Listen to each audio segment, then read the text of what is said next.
తమిళనాడు రాజకీయాలు శరవేగంగా మారుతున్నాయి. ఎన్నికల సమయం దగ్గర పడే కొద్దీ తమిళనాడు రాజకీయాల్లో హీట్ పీక్ స్టేజ్కి వెళ్తుంది.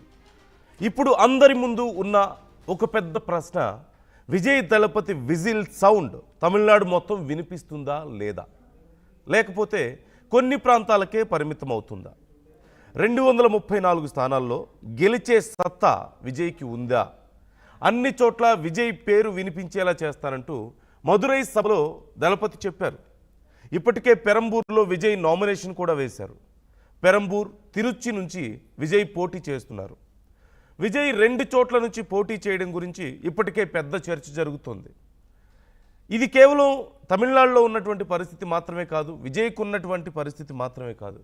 గతంలో పవన్ కళ్యాణ్ 2 చోట్ల నుంచి పోటీ చేసినప్పుడు, అంతకుముందు చిరంజీవి 2 చోట్ల నుంచి పోటీ చేసినప్పుడు, ఇక తమిళనాడులో సైతం ఎక్కడైనా సరే దేశవ్యాప్తంగా ప్రముఖ నాయకులు చాలామంది 2 చోట్ల నుంచి పోటీ చేయడం అనేది సహజంగా వస్తుంది.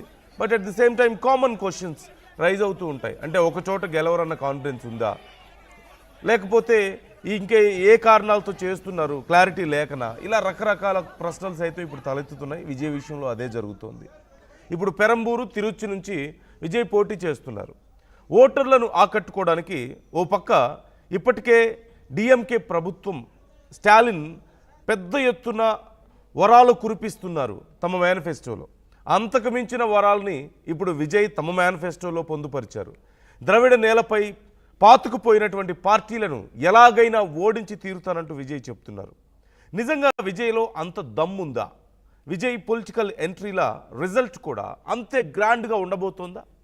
రాజకీయం వేరు, సినిమా జీవితం వేరు. అది ఇప్పటికే విజయ్కి అర్థమై ఉంటుంది. సినిమా నుంచి రాజకీయాల్లోకి వచ్చి చక్రం తిప్పిన వాళ్ళు అతి కొద్ది మంది ఉన్నారు. ఎంజీఆర్, జయలలిత ఇప్పుడు తమిళనాడు రాజకీయాల్లో ఇప్పటి వరకు వీళ్ళిద్దరే చాలా సక్సెస్ అయ్యారు. మరోవైపు రజనీకాంత్ ఆల్మోస్ట్ రాబోయి లాస్ట్ మినిట్లో ఆగిపోయారు. ఇక కమల్ హాసన్ సైతం పొలిటికల్ శాండ్విచ్ అయినటువంటి పరిస్థితి మనం చూసాం. ఒక్క విజయకాంత్ స్థాపించినటువంటి డిఎండికే మాత్రమే ప్రస్తుతం మనుగడ సాగిస్తుంది. ఇలాంటి పరిస్థితుల్లో విజయ్ విజిల్ ఎంతమందికి వినిపిస్తుంది అనే ప్రశ్న ఇక్కడ ఉత్పన్నమవుతుంది. స్టాలిన్ నిలబడిన కొళత్తూరు పక్కనే ఉన్నటువంటి పెరంబూరు నుంచి ఇప్పుడు విజయ్ పోటీ చేస్తున్నారు. సీఎం కుర్చీ దక్కాలంటే సీఎం పక్క స్థానంలోనే పోటీ చేస్తే సరిపోతుందా?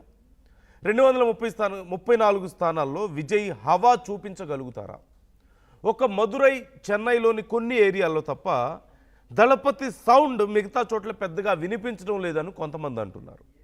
అభిమానం వేరు, రాజకీయం వేరు అన్న సంగతి విజయ్కి తెలీదా, లేకపోతే గతంలో జయలలిత, ఎంజీఆర్ లాగా తాను కూడా ఖచ్చితంగా ఈ అభిమానాన్ని ఓట్ల రూపంలోకి మార్చుకోగలుగుతానన్న నమ్మకం ఉందా? రజనీకాంత్, కమల్ హాసన్ నుంచి విజయ్ ఏమీ నేర్చుకోలేదా అనే ప్రశ్న కూడా ఇక్కడ వస్తుంది. 6 నెలల ముందు వచ్చి సీఎం సీటుకే టార్గెట్ పెడతానంటే ఇప్పుడున్న పరిస్థితుల్లో అది వర్కౌట్ అవుతుందా? గ్రౌండ్ వర్క్ లేకుండా బెంచ్ వర్క్ సాధ్యమయ్యే పనేనా అనే ప్రశ్న మరొకసారి ఉత్పన్నం అవడం లేదా? పేపర్ వర్క్తో ఓటర్ల మనసు గెలవడం విజయ్కు సాధ్యం అవుతుందా? ఓట్లు రాల్చడం అంత సులభమా?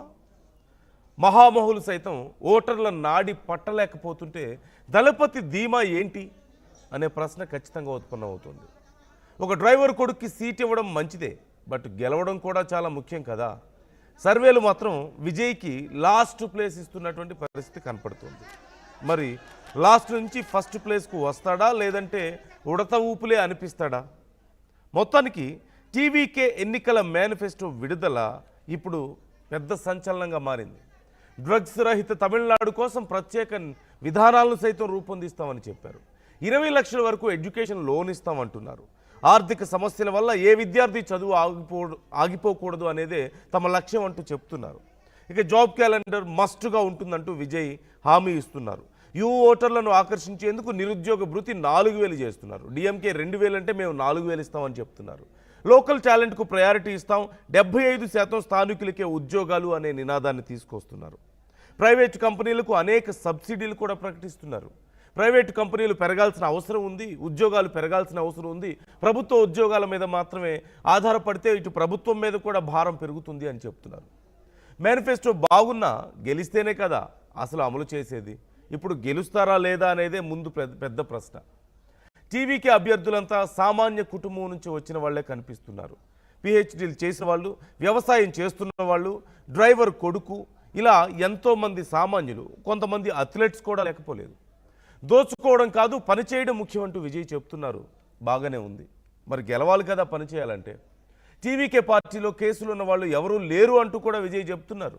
డిఎంకేలో, అన్నా డిఎంకేలో అందరి మీద కేసులు ఉన్నాయి, అవినీతి ఆరోపణలు ఉన్నాయి, లక్షల కోట్లు దోచుకున్న వాళ్ళే ఉన్నారు, మా పార్టీ అలా కాదు అని చెప్పి విజయ్ చెప్తూ, మా పార్టీలో ఏ ఒక్కరి మీద కేసులు లేవు, మాది చాలా క్లీన్ చిట్ ఉన్నటువంటి పార్టీ అని చెప్తున్నారు. మరి తమిళ ప్రజలకి ఈ అవినీతి రహిత పార్టీ నచ్చుతుందా? టీవీకే పార్టీలో కేసులు ఉన్న వాళ్ళు ఎవరు లేరు అని చెప్తున్న విజయ్ మాటల్ని తమిళ ప్రజలు వింటున్నారా? జనమే తనని గెలిపిస్తారంటూ దళపతి చాలా నమ్మకాన్ని పెట్టుకున్నారు. కానీ ఏ జనం? ఇందులో ఈ జనం అనే దాంట్లో అన్ని రకాల వాళ్ళు ఉన్నారు. విజయ్ని ఒక క్రిస్టియన్గా చూస్తున్న వాళ్ళు లేకపోలేదు, విజయ్ని ఒక రాజకీయ నాయకుడిగా కాకుండా సినిమా నటుడిగా మాత్రమే చూస్తున్న వాళ్ళు లేకపోలేదు, డిఎంకే, అన్నా డిఎంకే అభిమానులు లేకపోలేదు, ఇక బీజేపీ, కాంగ్రెస్ ఎలాగో ఉన్నాయి. సో ఇంతమంది చీలికల తర్వాత మిగిలిన వాళ్ళు విజయ్కి ఓటు వేస్తారా? ఇదే అతిపెద్ద ప్రశ్న. తమిళనాడు ఓటరు నాడి విజయ్ పట్టుకున్నాడా? ఇంతకీ సభలకైతే లక్షల మంది జనం వస్తున్నారు, తొక్కిసలాటలు జరుగుతున్నాయి. డిఎంకే, అన్నా డిఎంకే పార్టీలు కూడా వణికిపోతున్నాయి విజయ్ సభలకు వచ్చిన రెస్పాన్స్ చూసి. కానీ వాళ్ళందరూ ఓటర్లుగా మారుతారా? విజయ్ మాట తమిళ ఓటర్ మైండ్కి ఎక్కుతుందా? ఇంతకీ ఒక సరికొత్త రాజకీయాన్ని, ఏపీలో ఎలాగైతే పవన్ కళ్యాణ్ ఒక సరికొత్త రాజకీయాన్ని నేను చూపిస్తానని చెప్పి వచ్చారో అలాంటి ఒక సిమిలర్ నినాదాలే ఇక్కడ కూడా కనిపిస్తున్నాయి. అయితే విజయ్ గురించి ఇప్పుడు పెద్ద చర్చ ఏంటంటే విజయ్ ఏమవుతారు? కోర్స్ విజయ్ ఆల్రెడీ ఏదో అయ్యే ఉన్నారు, కానీ రాజకీయాల్లో ఏమవుతారు? సినిమాల్లో దళపతి అయ్యారు, పెద్ద సూపర్ స్టార్ అయ్యారు. విజయ్ కింగ్ అవుతాడా, కింగ్ మేకర్ అవబోతున్నాడా? ఇదే అతిపెద్ద ప్రశ్న. అంటే తన స్టేక్ని తీసుకొని ఖచ్చితంగా విజయ్ ఇప్పుడు పూర్తి స్థాయిలో అధికారంలోకి వస్తారా? విజయ్కి కూడా తెలుసు అది కుదరదని చెప్పేసి. ఒకానొక సమయంలో చెప్పారు